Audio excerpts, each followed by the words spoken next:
British asked Swami Vivekananda, "Why do not you wear good clothes to look like a gentleman?"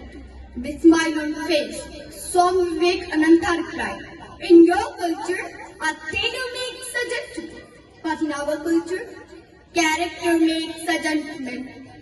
I stand here today to put across my views about the aim and objective of education. Millions of parents take their children up early in the morning and send them to school to hoping to see them. Doctors, engineers, IAS officers, and so on, their expectations put a lot of pressure on their children, and during the course of their education, students tend to forget the purpose of education. They are even managed to fulfill of their parents' dreams by becoming doctors and engineers, but have no time for their friends and relatives, and have no compassion for their neighbor. As the sole purpose is complete their luxurious life. Well, ladies and gentlemen, this is not the purpose of life. This is not the purpose of education. Ladies and gentlemen, education system today has lost its objective. It has been commanded. Such people know the buildings do not mean institution. It's the teacher who made the institution. Let me take this opportunity to remind you that the mother of Teresa did not have a classroom. She did not have an infrastructure. The only know she had a love for his children.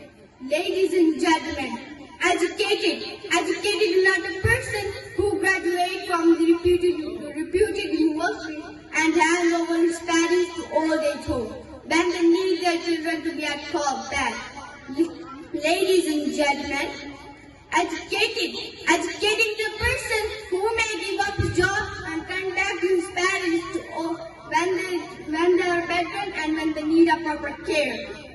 Educated is a person who loves his wife and who loves his children and simultaneously aware of his neighbor when they need any support. Ladies and gentlemen, schools, colleges, universities are not today for teaching science, math, economics, history. Ladies and gentlemen, this world does need school. They provide doctors and engineers. Correctors are not bad. Fail to inflate manners in them. Fail to instill confidence in them. Fail to make them outlook individuals. Ladies and gentlemen, I don't say it the sole responsibility of the parents to focus on their children, instead of dumping the responsibility on the shoulder of the teacher at school. It is the prime responsibility of the parents to focus on their children and raise their children to such an environment where they are grow up learning values from their lifestyle. Ladies and gentlemen, why somebody says a child educated only at schools are uneducated children? I repeat, a child educated only at schools is an uneducated children. I wrap up my speech with a wonderful quote of Ramjindal. The truth lesson of our education is not to suppress the mind, with the soul is called syllabus. Beyond the syllabus, the life and truth of our education, which being with the constant building and end with